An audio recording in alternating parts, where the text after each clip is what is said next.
오늘은 베드로 전서 2장 1절에서 3절 말씀을 통해서 은혜를 맛보았으면 이라는 제목으로 말씀을 같이 살펴보고자 합니다. 하나님께서 우리 베드로 전서를 보고 있습니다. 하나님께서 베드로를 통해서 유대인 크리스천과 또 지금 이 시대에 살고 있는 모든 신자들을 위해서 보내신 편지, 하나님의 편지임을 저희들 믿고 보고 있습니다. 우리가 베드로전서 1장을 통해서 쭉 이렇게 보면 복음을 분명히 이야기합니다. 그리고 성장에 대해서 분명히 이야기를 하고 있고, 그리고 이제 교회 시대와 또 지금 이때 마지막 때 그 주님 다시 오실 때가 가까운 이 시기에 살고 있는 우리가 마귀가 지금 활동하고 있는 이 세상에서 어떻게 살아야 할지 그 지침과 지혜에 대해서 귀한 말씀을 주고 있음을 저희들 보고 있습니다. 세상을 사랑해야 하는가 아니면 분리해야 하는가라는 것들에 대해서 분명하게 하나님은 말씀하고 있습니다. 거룩은 분리라고 했습니다. 왜 우리가 분리되어야 하는가? 우리는 이미 본질적으로 분리되어 있는 사람들이다. 질적으로 다른 존재가 되었다라고 성경은 이야기합니다. 구원을 통해서 우리가 정말 영원한 사망으로 빠져가는 그 길에 있었던, 거기에 빠져 있었던 우리를 구출하여 주셨기 때문에 우리는 질적으로 다른 존재가 되었습니다. 이미 세상과 본질적으로 분리된 존재가 되었기 때문에 우리의 삶도 분리되어 가는 그런 거룩한 삶이 이루어져야 한다라고 말씀하고 있습니다. 먼저 베드로전서는 우리가 누구인가로 시작을 했습니다. 우리는 구원받은 신자요, 이 세상에서 나그네라고 되어 있습니다. 오늘 찬송에서도 순례자라고 되어 있습니다. 여기에 영원히 머무는 사람들이 아니라 우리는 잠시 거쳐가는 사람들이다. 그것을 분명하게 전제로 하면서 말씀이 시작됩니다. 우리는 거룩한 하나님의 자녀가 되었다고 했습니다. 누구를 통해서? 그리스도를 통해서 이 모든 것들이 이루어졌음을 이야기합니다. 그래서 우리는 본질적으로 세상과 어울릴 수 없는 존재입니다. 그런데 우리는 아이러니컬하게 세상 속에서 살고 있습니다. 세상 속에서 살고 있지만 동화되지 않는 존재여야 되고 동화되지 말아야 하는 존재라는 것. 그러다 보니까 여러 가지 어려움이 있습니다. 그 어려움 속에서 우리는 단련되고 견디어야 되기 때문에 하나님께서는 필요한 시험이 있다라고 기록을 하고 있습니다. 그래서 필요한 실험을 우리에게 허락하셨다. 그래서 우리는 그 시험이 있으면 근심할 수밖에 없습니다. 그 어려움 속에서 근심하고 슬퍼할 수밖에 없지만 우리는 낙심하지 않는다. 신자들은 근심 속에서 기뻐한다. 이 모순된 삶을 살고 있는 사람들이 바로 크리스찬이다라고 이야기합니다. 왜 근심 속에서 기뻐할 수 있느냐? 우리는 1장 3절에서 얘기했지만 산 소망이 있기 때문이다라고 이야기합니다. 지금의 어려움이 있지만 우리는 우리 예수 그리스도께서 우리와 함께 하신다는 그 산 소망, 영원한 소망이 있기 때문에 그것을 바라보고 터널의 끝에 올 그 빛을 바라보며 우리는 기뻐할 수 있다라고 성경이 기록하고 있습니다. 이것을 마지막 때에 드러내려고 예비된 구원이다라고 5절에서 이야기를 했습니다. 마지막 때에 주님께서 공중 재림하실 때 우리가 썩지 아니할 몸으로 입고 부활된 몸으로 공중에 올라가서 그분을 만나서 이 모든 것들이 이제 눈으로 보이는 이 완성된 그 구원의 결과가 보인다고 이야기를 했습니다. 그때까지 우리는 이 구원받은 자들은 권능으로 보호받고 있다라고 성경이 이야기합니다. 우리를 안전하게 보호해 준다. 안전 보장에 대한 내용이 이제 1장에 나왔습니다. 그렇기 때문에 이 세상에서 안전하게 보호해 주시면서도 그러나 우리를 강하게 단련시키는 그 시험을 허락하셨다. 그렇기 때문에 이 시험을 통해서 믿음이 단련된다라고 기록을 하고 있습니다. 그리고 정말 말할 수 없는 기쁨으로 우리를 기뻐한다. 왜? 앞으로 예비된 구원, 이것 때문에만 기뻐하는 것이 아니라 이미 우리는 혼의 구원을 받았기 때문에 이 구원에 대한 것들이 구원을 받고 안전을 보장받았기 때문에 우리는 기뻐할 수 있다라고 이야기를 했습니다.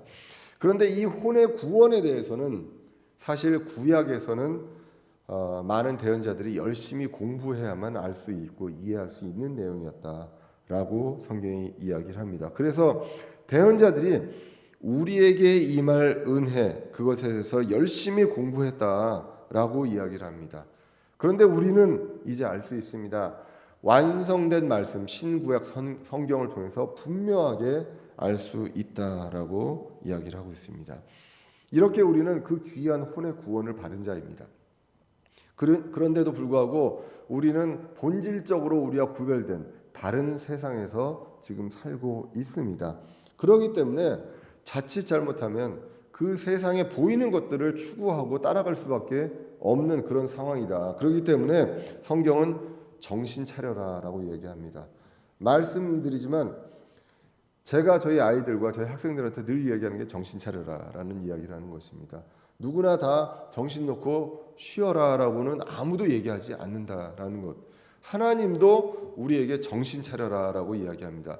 깨어 있으라라고 이야기합니다. 자칫 잘못하면 우리의 본질과 우리의 정체성을 잊고 그냥 허비하는 시간, 인생을 허비하는 그러한 시간을 보낼 그러한 일들이 많기 때문에 이것에 대해서 이야기합니다. 그러면서 그분께서 거룩하신 것 같이 거룩하라고 기준을 분명하게 제시합니다. 그냥 요 정도까지만 거룩하면 되는 것이 아니라 그분께서 거룩하신 것처럼 완전하게 거룩하신 것처럼 우리도 거룩해라. 왜냐하면 우리는 그분의 소속이기 때문에 그 소속에 그 정체성에 분명하게 우리는 가야 한다라는 것입니다. 그래서 과연 우리의 자신의 행위가 거룩한가 우리는 늘 정신 차리고 봐야 한다는 것. 세상과 분리되어 있는가 아니면 세상 사람들이 추구하고 있는 것을 같이 따라가고 있는가 이것들에 대해서 볼 필요가 있습니다. 그러면서 17절에 잠시 세상에 잠시 머무르는 동안에 두려움 가운데 지내라라고 성경은 분명하게 이야기합니다. 두려움 없이 지낼 수 있으면 얼마나 좋겠습니까? 그렇지만 우리는 그분을 두려워하면서 세상에 잠시 있는 동안에 정신 차리고 지내라라고 기록을 합니다. 마귀는 속임수와 유혹으로 세상에 동화될 것을 계속 유도합니다. 그렇기 때문에 그렇게 하고 있는가를 정신 차리고 깨어서 보라는 것을 얘기하고 있습니다. 왜 그러냐? 우리의 정체성 그리스도의 피로 우리를 구속하셨습니다. 그래서 그 신분대로 우리는 거룩해야 되고 또 한 가지를 이야기합니다. 형제된 지체를 뜨겁게 사랑하라라고 1장에서 이야기를 했습니다. 우리의 정체성 거룩해야 되고요. 세상과 분리돼야 되고 그리고 지체들을 뜨겁게 사랑하라는 것. 그것을 이야기합니다. 우리는 이미 그렇게 할 수 있는 존재로 바뀌었습니다. 성령님을 통해서 그렇게 되었다라는 것입니다. 우리가 할 수 없는 일을 하라는 것이 아니라 우리는 할 수 있는 사람이 되었다는 것. 그래서 순수한 사랑은 깨끗해진 혼에서 혼을 깨끗하게 해서 이제는 순수한 사랑을 할 수 있다. 그래서 1장에서 얘기하는 것은 우리는 구원받은 존재이고요. 그리고 세상으로부터 분리된 그런 거룩함을 행해야 하고 또 사람들을 향해서 형제들을 향해서 하나님을 향해서 뜨겁게 사랑하는 존재가 되어야 한다는 것. 분리되어서 사랑하는 존재가 되어야 한다는 것이 나오게 됩니다. 그래서 구원과 거룩과 사랑에 대해서 언급하면서 1장 마지막에 무엇을 끝맺음합니까? 그 기준이 무엇이냐? 말씀이라는 것입니다. 구원도 그 기준이 말씀이고 거룩도 얼마나 거룩해야 되는가 그 기준도 말씀이며 사랑도 어떻게 사랑해야 되느냐 그 기준도 말씀이라는 것입니다. 그래서 이 말씀을 이 성경을 무엇라고 얘기합니까? 썩지 아니할 씨라고 이야기합니다. 그래서 이 썩지 아니할 씨로 우리는 구원받았다. 다시 태어났다라고 성경이 이야기합니다. 그래서 이 썩지 아니할 씨로 이 된 말씀은 영원한 말씀이고 변치 않는 말씀이다 라는 것을 이야기하고 있습니다. 세상에서 우리가 보는 모든 것들은요 다 영원하지 않습니다. 그런데 베드로전서 1장 25절에 보시면 오직 주의 말씀은 영원토록 지속되나니 복음으로 너희에게 선포된 말씀이 이 말씀이다라고 이야기합니다. 영원히 살아있고 영원히 거하는 말씀이 지금 우리 앞에, 여러분들 앞에 이 책으로 놓여져 있다라는 것, 그것을 이야기합니다. 그리고 이제 오늘 본문으로 넘어오는데요. 오늘 본문은 2장 1절 3절은 사실은 22절 또는 23절부터 같이 쭉 읽으면 이제 알 수가 있습니다. 더 이해하기가 쉽습니다. 그래서 22절은 뭐냐? 혼을 깨끗하게 해서 형제를 사랑해라라고 하고 있고요. 왜 그러냐? 우리는 구원받은 사람들이고 우리의 정체성이 그런 사람들이다. 그래서 23절은 그런데 그 구원은 살아있고 영원한 말씀으로 된 것이다. 썩지 아니할 씨로 된 것이다라고 이야기를 합니다. 그런데 이 영원한 말씀에 반해서 24절에 보시면 우리가 추구하는 것들, 지금 이 세상에 우리가 함께 하고 있고 추구하는 것들은 다 영원하지 않다. 그래서 육체, 풀, 영광 이런 것들은 끝이 있다라는 것입니다. 영원하지 않다. 시들고 떨어진다라고 성경이 이야기합니다. 그리고 25절에 우리에게 선포된 그 복음의 말씀은 영원하고 완전하다라고 이야기를 합니다. 그래서 영원하고 완전한 것은 이거밖에 없다라는 것을 우리가 성경을 통해서 분명하게 이야기하고 오늘 본문으로 넘어옵니다. 오늘 본문 1절에서 3절 짧은 구절인데요. 그 구절에서 우리가 하나님의 명령을, 그 중요한 명령을 찾는다면 2절에 나와 있는 말씀의 순수한 젖을 사모하라라는 것입니다. 그런데 누구에게? 주의 은혜로우신 것을 맛본 자들, 맛보았으면 그리하라라고 성경이 이야기를 하는 것입니다. 그러니까 우리는 어떻게 해야 되느냐? 말씀의 순수한 젖을 사모해야 하는 사람들입니다. 사모하라라는 것, 그렇게 이야기를 하고 있습니다. 그런데 이것을 통해서 영적으로 성장을 하는데 먼저 그 성장을 방해하는 그것의 영적으로 성장을 반하는 그러한 내용들이 이제 1절에 기록이 되어 있습니다. 그래서 오늘 본문 1절을 보시면 그러므로 모든 악의와 모든 교활함과 위선과 시기와 모든 비방하는 말을 버리고라고 나오게 됩니다. 이 모든 것들을 버리라라고 이야기를 합니다. 악의라고 이야기합니다. 악한 행동을 이야기하는 것이 아니라요. 악한 생각, 의도를 이야기한다는 것입니다. 성경은 늘 행동에 대한 결과로 나오는 것, 이것을 가지고 판단하는 것이 아니라 생각과 의도를 가지고 악하다라고 이야기를 합니다. 그래서 이 악의는 뭐냐? 결국은 나를 해하는 게 악의는 아니잖아요.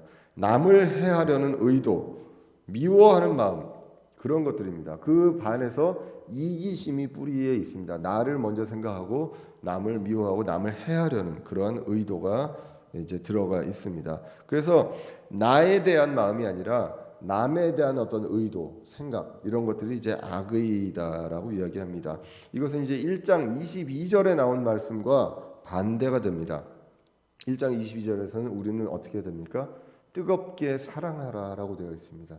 그런데 남을 사랑하는 것과 그 반대되는 것, 그 악의, 미워하는 마음, 이것을 오늘 본문이 이야기합니다. 이것은 영적 성장에 굉장히 저해가 되는, 우리가 자라가는데 반하는 그러한 내용입니다.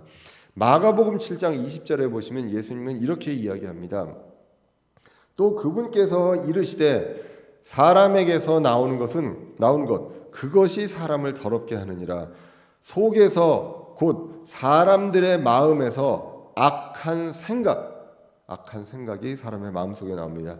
간음, 음행, 살인, 도둑질, 탐욕, 사악함, 속임, 색욕, 악한 눈, 신성모독, 교만, 어리석음이 나오는데 이 모든 악한 것이 속에서 나와 사람을 더럽게 하느니라 하시니라 라고 분명하게 이야기를 하고 있습니다. 그래서 이 악한 생각, 우리가 생각을 안 하려고 해도 가만히 있으면 그런 생각은 들게 되어 있습니다. 그렇기 때문에 이러한 것들을 버리려고, 우리가 의지적으로 버리려고 해야 한다라고 성경이 이야기합니다. 두 번째 나오는 것이 교활함입니다.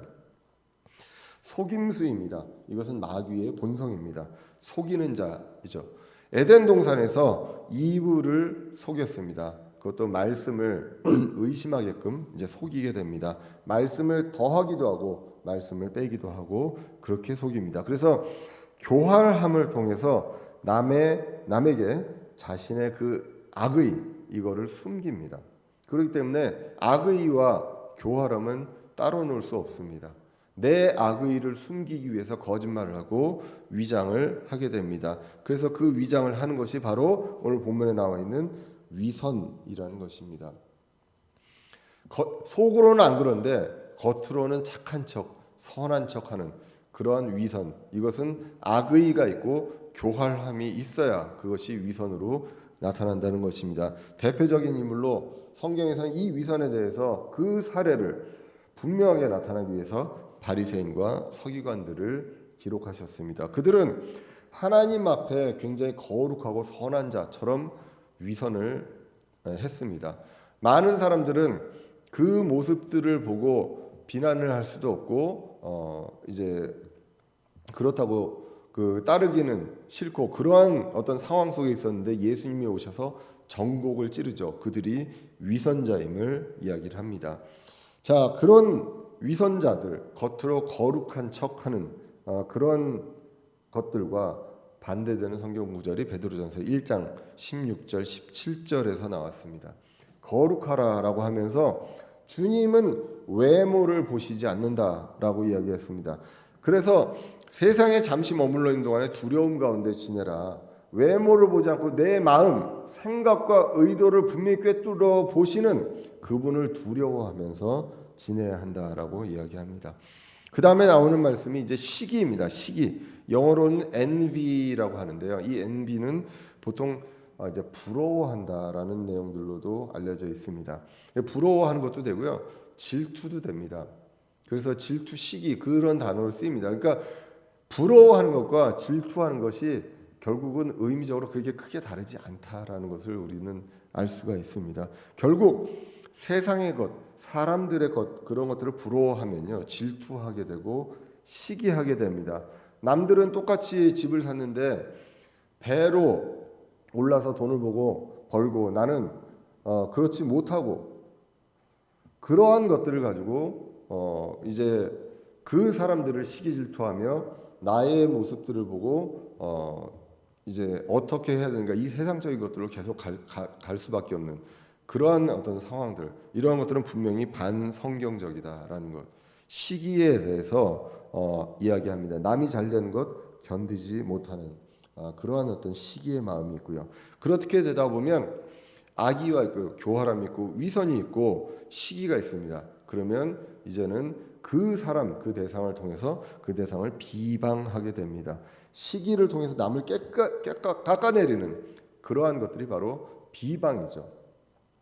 그런 모든 것들이 정말 하나로 뭉쳐져 있습니다.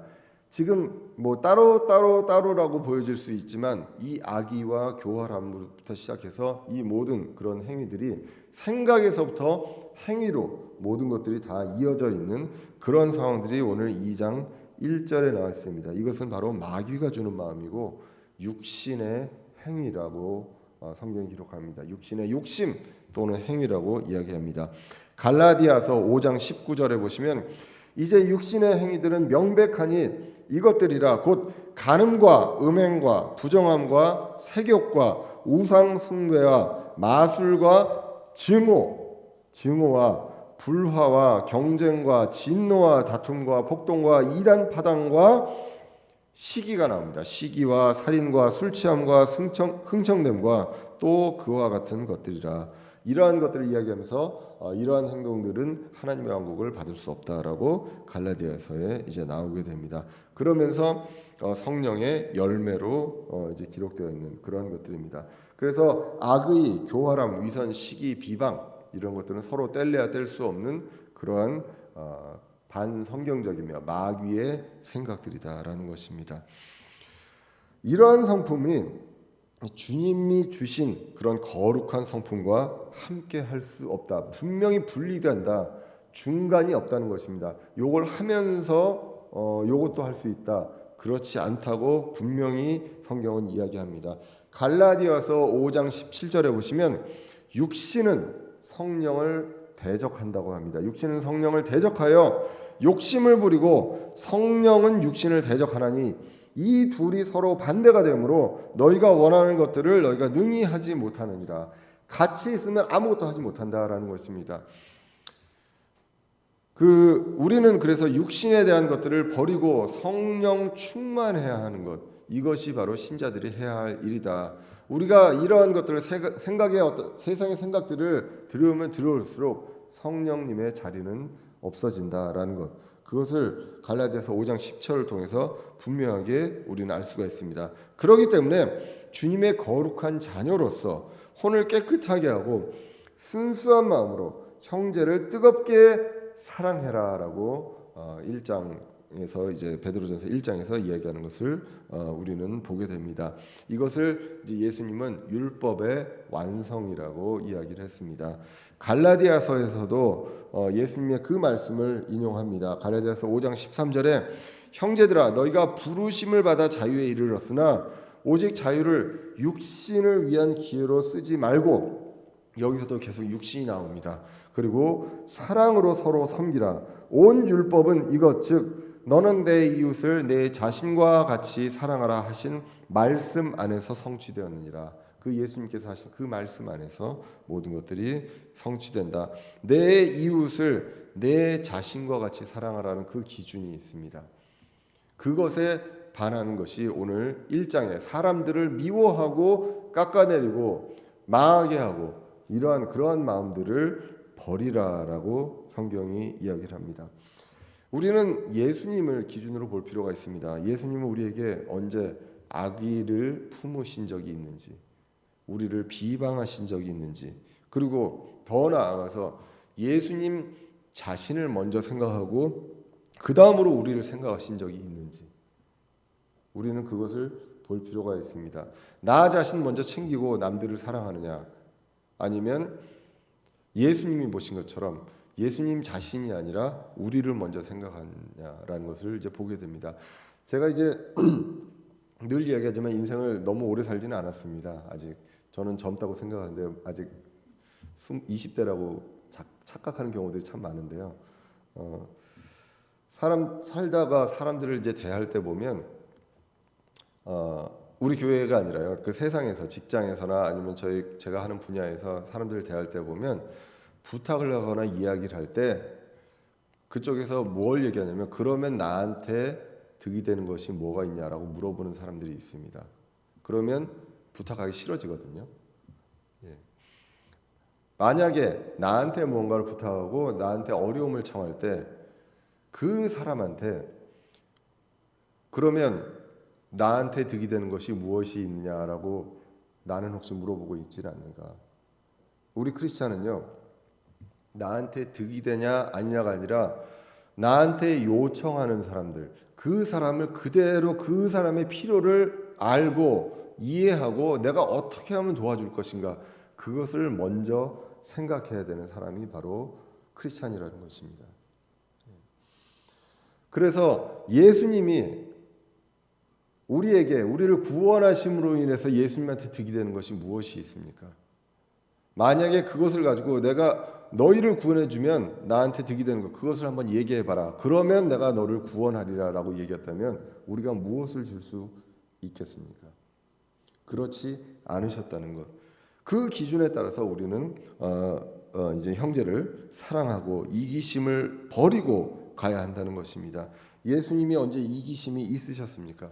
그리고 선의를 위해서조차 교활함, 속임수를 보이신 적이 있느냐, 우리가 생각해 볼 필요가 있습니다. 만약에 빌라도 앞에서 선의의 거짓말을 해가지고 변론을 했다면 십자가에 안 갔을 수도 있습니다. 그리고 예수님께서 예수님 자신을 우선적으로 생각했다면 십자가에 가시지 않을 수도 있었겠죠. 그렇기 때문에 우리는 그분을 생각하면서 우리도 그분의 기준으로 사랑해야 한다라고 요한일서 3장 16절에 기록하고 있습니다.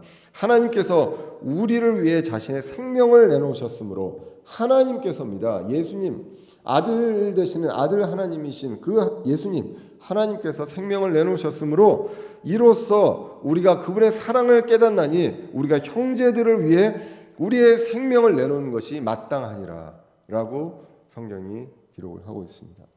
그래서 이러한 주님의 자녀들로서 1절에 나와 있는 언급했던 이런 것들은 당연히 버려야 한다는 것, 그것을 성경이 이야기합니다. 그리고 버린 것에서 끝나는 것이 아니라 우리가 정말로 버리고 따라가고 사모해야 할 것이 있습니다. 그것이 2절에 나옵니다. 새로 태어난 아기들로서 말씀의 순수한 젖을 사모하라. 이것은 너희가 그 젖으로 말미암아 성장하게 하려 함이라라고 성경이 기록합니다. 구원받은 신자는요, 오늘 본문이 이야기합니다. 영적으로 새로 태어난 아기들이다라고 이야기합니다. 그래서 이 아기들은 이제 자라가야 합니다. 성장해야 하는데 아기는 음식이 아니라 젖이 필요합니다. 다 아시다시피 갓난아기들이 반드시 젖을 먹어야 하죠. 고린도전서 3장 1절에서도 이렇게 기록합니다. 고린도전서 3장 1절에 보시면 고린도 교회에 사도 바울이 편지를 보내면서 형제들아, 내가 영에 속한 자에게 말하는 것 같이 너에게 말할 수 없어서 육신에 속한 자 곧 그리스도 안에 있는 갓난 아이들에게 말하는 것 같이 하였노라라고 이야기를 합니다. 그래서 영에 속한 자가 있고요. 사실 우리 다 모두 영에 속한 자입니다. 그런데 행동하는 거나 여러 가지 것들에 있어서 마치 육신에 속한 자처럼 되어 있다는 것입니다. 그것이 갓난아기라는 것이죠. 그래서 육신에 속한 자 곧 그리스도 안에 있는 갓난아기들, 이렇게 이야기를 합니다. 그래서 이 아이들에게 말하는 것 같이 말하였노라라고 성경이 이야기하면서 3장 2절에 내가 너희를 젖으로 먹이고 음식으로 하지 아니하였나니 이는 지금까지 너희가 그것을 감당하지 못하였으며 지금도 능히 못하기 때문이다라고 이야기합니다.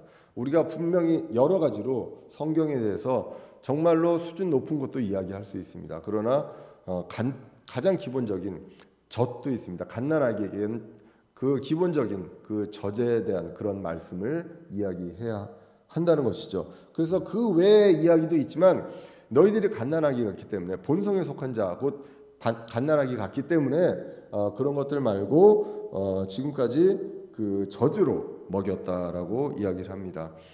우리의 육체는요, 시간이 지나면 성장을 합니다. 키도 크고 여러 가지가 달라집니다. 목소리도 달라지고 다 달라지는데 영적인 성장은 성경에서 보면 기간하고 상관이 없는 것으로 보여집니다. 오늘 고린도 교회의 사도 바울이 얘기하는 것도 그렇고요. 그리고 히브리 교회를 위해서, 히브리 크리스찬들을 위해서 사도 바울을 통해서 하나님께서 하시는 말씀도 그렇습니다. 단단한 음식을 먹어야 하는 단계가 있음에도 그렇지 못한 사람들이 있습니다. 히브리서 5장 12절에 보시면 시간으로 보건대, 그들에게 얘기합니다. 시간으로 보건대 너희가 마땅히 가르치는 자가 되었어야 할 터이나 하나님의 말씀들의 첫째 기초 원리들을 남에게 다시 가르침을 받아야 할 필요가 너희에게 있나니 라고 이야기합니다. 가르쳐야 되는데 다시 기초부터 배워야 되는 그러한 사람들이 너희들 중에 있다라고 이야기하면서 너희가 단단한 음식이 아니라 젖을 필요로 하는 자가 되었도다라고 이야기합니다. 단단히 씹어서 먹어야 되는 그러한 음식들, 내가 직접 소화시켜서 그렇게 먹어야 되는 그러한 음식들, 그 말씀들이 있는데 그렇지 않고 젖을 먹어야 되는, 지금도 그러고 있느냐라고 이야기를 하고 있다는 것입니다. 그렇기 때문에 영적으로 성장하는 것은 굉장히 중요한데 그것을 성장에 필요한 양분을 우리가 얻지 못하면 우리는 영적인 면에서는 계속 아기로도 있을 수 있다는 것입니다. 육체적으로는 그렇지 않지만 영적으로는 아기의 단계가 평생 갓난아기의 상태로 있을 수도 있다라는 것입니다. 요한일서 2장에서 보시면 성장 단계가 나와 있었습니다. 어린 자녀가 있었거든요. 아버지를 아는 단계였습니다. 그리고 젊은이들이 있었습니다. 영적인 전쟁을 할 수 있는 그 무기를 가지고 영적인 전쟁에서 싸워 이기는 그런 젊은이들이 있고, 그리고 아버지의 단계가 있었습니다. 하나님의 경륜을 알고 영적인 자녀를 두는 그러한 단계가 있었습니다. 근데 이 전에 새로 태어난 아기들이 있다는 것입니다. 젖을 먹어야 하고, 그래서 그 이후에 성장하면 그 성장의 교리, 단단한 음식을 먹게 된다는 것입니다. 그래서 오늘 본문과 고린도전서 3장과 히브리서 5장에서 얘기하는 젖과 음식은 무엇을 얘기하느냐? 오늘 본문을 통해서 구체적으로 알 수가 있습니다. 고린도전서와 히브리서에서는 젖과 음식만 이야기했습니다. 오늘 본문은 이것이 바로 말씀이다라고 이야기를 하고 있다는 것입니다. 말씀의 순수한 젖입니다. 우리가 구원을 위해서는 말씀이 무엇이었습니까? 성경 말씀이 1장에서 뭐였죠? 구원을 위해서 우리가 받은 구원은 뭘로 된 것이라고 이야기했죠? 썩지 아니할 씨로 되었다라고 베드로전서에서 이야기했습니다. 말씀이 우리가 구원에서는 썩지 아니할 씨였습니다. 이제 성장을 위해서는 말씀이 우리 성경이 음식이라고 얘기합니다. 갓난아기에게 필요한 젖도 있고요. 그리고 성장을 위해서 어느 정도 성장 단계 이상으로 계속 자라가야 돼 필요한 단단한 음식도 분명히 있다고 이야기를 합니다.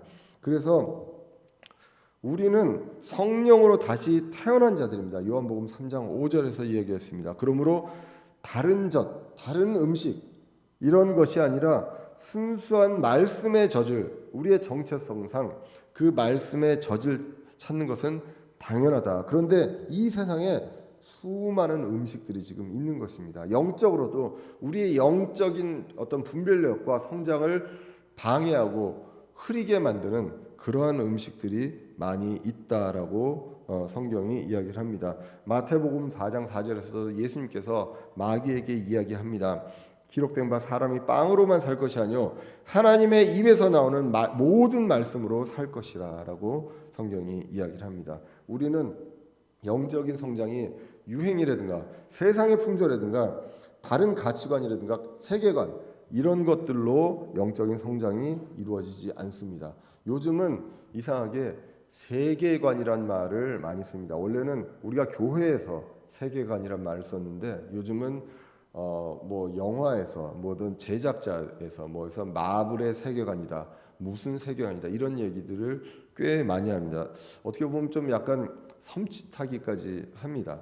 그러니까 그들만의 어떤 세계관을 정립을 해나가고 있습니다. 기독교적인 성경적 세계관이 아니라 다른 세계관들을 정의하고 그 세계관 안에서 나온 영화라든가 이러한 것들은 그 세계관을 이해해야 그 영화를 이해할 수 있다. 이런 식의 어떤 접근 방법이 요즘 최근에 많이 나오는 것을 볼 수가 있습니다. 우리는요, 다시 한번 오늘 본문을 통해서 말씀하지만 말씀의 순수한 젖을 먹어야 되는 신자입니다. 그래야 영적으로 자라가는 것이지 어떤 다른 책과 어떤 그 지식과 그러한 것들로 자라가는 것이 아니다. 그렇지 않으면 육체적으로는 자라가나 영적으로는 계속 끝까지 갓난아기로 갈 수밖에 없다는 것입니다. 특별히 오늘 본문 베드로전서 2장 2절은요. 우리 흠정의 성경을 믿는 사람들에게 정말 중요한 구절이고 여러분들이 기억해야 하는 구절입니다. 베드로전서 2장 2절 말씀의 젖 이렇게 분명하게 기억을 해놓으시고요. 개역 개정 성경을 이제 비교해서 보시면 분명하게 드러납니다. 베드로전서 2장 2절 개역 개정에서 보시면 갓난 아기들 같이 순전하고 신령한 젖을 사모하라. 이는 그로 말미암아 너희로 구원에 이르도록 자라게 하려 함이라라고 성경에 나와 있습니다. 비슷하게 보이지만 굉장히 다르고 치명적인 어떤 번역상의 문제가 있다는 것을 알 수가 있습니다. 우리가 본문 다시 한번 킹제임스 흠정 성경을 읽어보겠습니다. 새로 태어난 아기들로서 말씀의 젖을 사모하라. 이것은 너희가 그 젖으로 말미암아 성장하게 하려 함이라. 앞부분을 먼저 읽어보겠습니다. 새로 태어난 아기들로서 말씀의 순수한 젖을 사모하라. 개역개정에서 갓난 아기들 같이 순전하고 신령한 젖을 사모하라.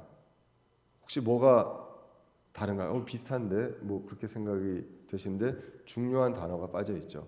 말씀이 빠져 있습니다. 그냥 신령한 저지입니다. 물론 복음주의 그리고 그 우리 교단 말고도 말씀을 성경 중심적으로 말씀을 선포하시는 분들은 이 저지 성경 말씀이다라고 이야기를 하기도 합니다.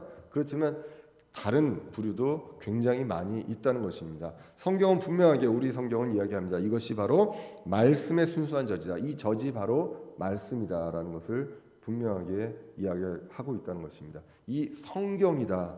다른 위인의 말씀도 아니고 목사님의 말씀도 아니고 성경에 기록된 이 말씀이 바로 순수한 저지다라는 것입니다.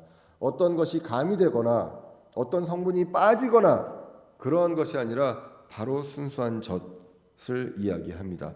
두 번째 부분을 보겠습니다. 두 번째 부분은 이것은 너희가 그 저주로 말미암아 성장하게 하려 함이라라고 우리 흠정성에 나와 있고요.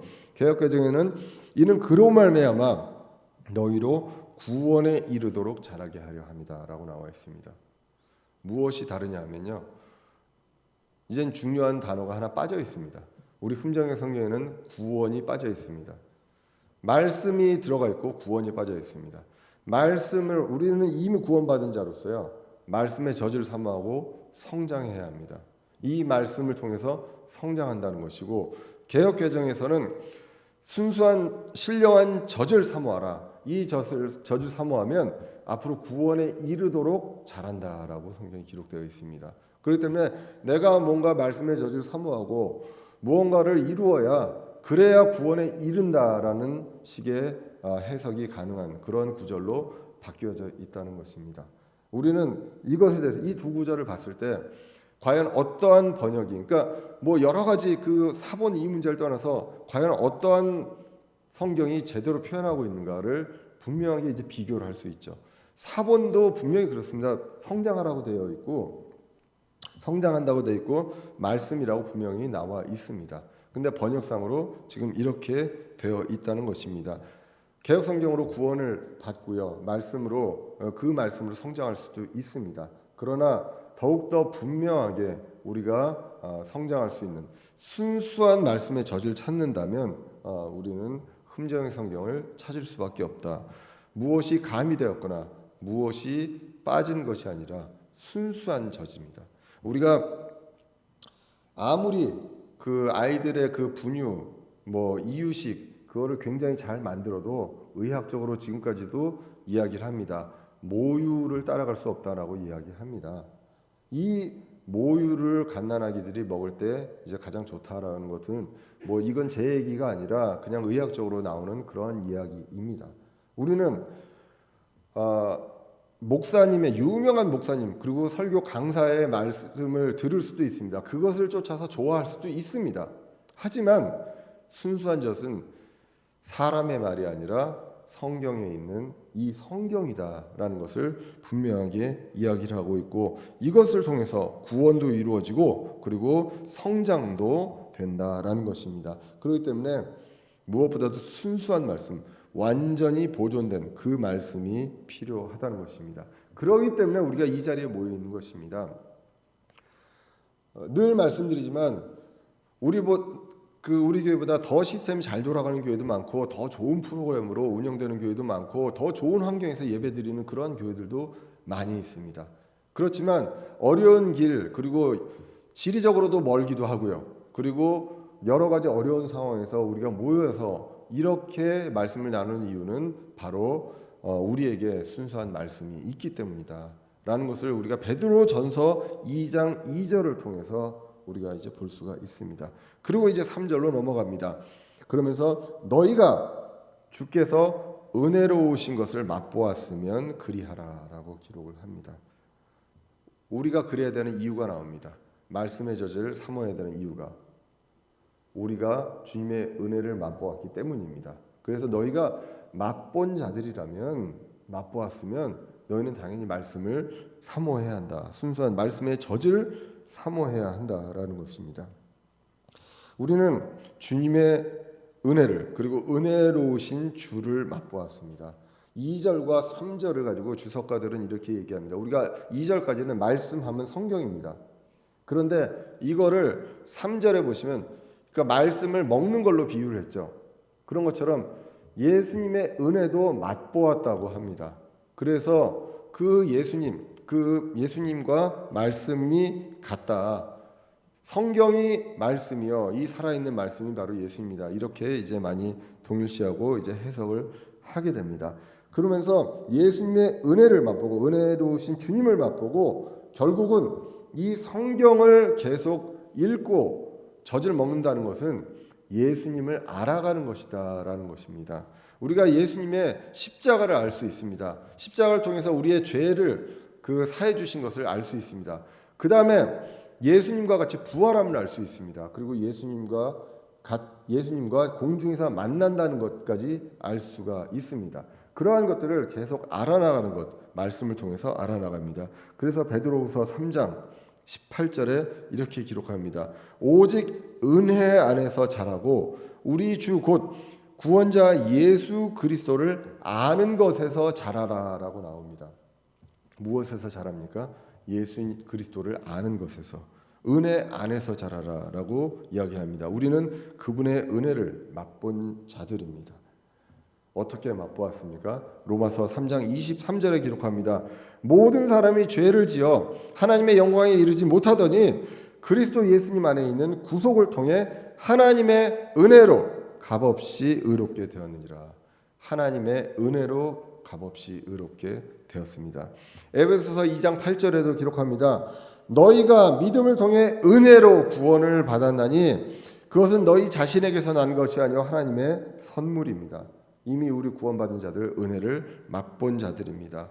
은혜를 맛보았으면 이제 우리는 말씀의 순수한 젖을, 다른 세상의 음식이 아니라 어떤 세상의 여러 가지 풍조, 세계관, 가치관, 철학의 그런 음식이 아니라 우리는 말씀의 순수한 젖을 사모해야 하는 그러한 존재, 그래야 성장할 수 있는 존재라는 것입니다. 그래서 그 지침이 주님의 자녀로서 맞게 성장하는 그 지침이 바로 말씀에 있습니다. 그래서 말씀을 맛있어하고 그리고 사모해야 하는 그러한 존재가 되어야 한다는 것입니다. 그런데 참 보면 제가 사실은 이제 혈압이 높거든요. 혈압약을 먹습니다. 그렇게 안 보이실지 모르겠지만 유전적으로 이제 혈압약을 먹는데 왜 이렇게 치킨은 맛있을까요? 그리고 밤 11시에 먹는 치킨은 왜 이렇게 맛있을까요? 네. 그리고 라면은 또 왜 이렇게 맛있을까요? 그런데 혈압에 안 좋은 줄 알면서 자꾸 먹습니다. 그러면서 나는 약을 먹었으니까 괜찮아 그러고 먹습니다. 약을 안 먹고 그 혈압을 도와주는 음식을 먹으면 제일 좋겠죠. 근데 너무 힘들잖아요. 그러니까 약 먹자. 예. 그래도 약 먹어도 안 먹는 게 좋죠. 근데 왜 이렇게 전 세계적으로 참 우리나라가 치킨하고 라면은 참 최고인 것 같습니다. 예. 해외에 있을 때, 외국에 있을 때 어느 나라에서 밤 11시에 전화로 주문하면 치킨이 배달돼서 오는 그런 나라가 어디 있겠습니까? 정말로 그렇다는 얘기는 우리한테 편하고 행복할 수 있지만 우리 건강을 지키기에 굉장히 어려운 나라다. 여러 가지 문화적으로도 여러 가지 매체들이 있습니다. 그 매체들을 통해서 많은 정보들을 얻을 수 있고 굉장히 자극적이고 재미있는 것들을 볼 수 있습니다. 그런데 그러한 것들은 정말 맛있거든요. 그런데 말씀은 먹어야 됩니다. 성장을 하기 위해서 먹어야 되고 우리의 영적인 건강을 위해서 먹어야 되는 그러한 음식이다라는 것입니다. 우리는 무엇을 추구하고 무엇을 따라가고 무엇을 더 좋아하는지 또 무엇을 하는데 시간을 더 많이 투자하고 있는지 그러한 것들을 살펴볼 필요가 있습니다. 그러면 이렇게 나옵니다. 아니 그건 이론적으로 그렇지 누가 그것을 그렇게 좋아할 수 있느냐. 시편 기자가 그렇게 얘기합니다. 시편 119편 103절에 보시면 주의 말씀이 내 입맛에 어찌 그리 단지요. 어떻게 이런 고백을 할 수가 있을까요? 예, 참으로 내 입에 꿀보다 더 단이다. 이렇게 고백을 합니다.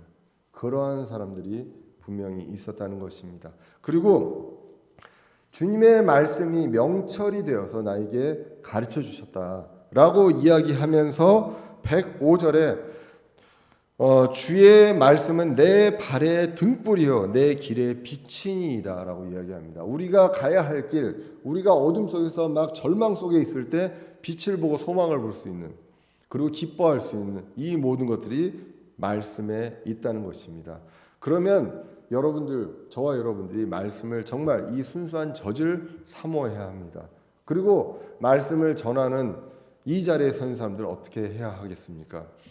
생각과 의도와 여러 가지 목사의 욕심을 가지고 이야기하는 것이 아니라 여러분들이 말씀을 잘 해석하고 이해하고 적용할 수 있도록 이 말씀을 풀어서 설명하는 것, 그것이 바로 이 하나님께서 이 교회에 선물로 주신 이 직분자가 해야 할 일이라는 것입니다. 그래서 정말 저와 여러분들이 말씀의 순수한 젖, 그리고 단단한 음식, 이것들을 사랑하고 사모하는 자가 되어야 하겠고, 이 자리에서 전하는 사람은 자신의 어떤 권위와 이런 것들을 나타내는 것이 아니라 말씀을 잘 설명해서 이해할 수 있도록 하는, 그것들을 여러분들이, 저와 여러분들이 생각하고 우리가 적용하고 그분을 이해하고 알아가는 것에서 자라가는데 도움이 될 수 있도록 하는 것이 바로 우리의 사명이라는 것입니다.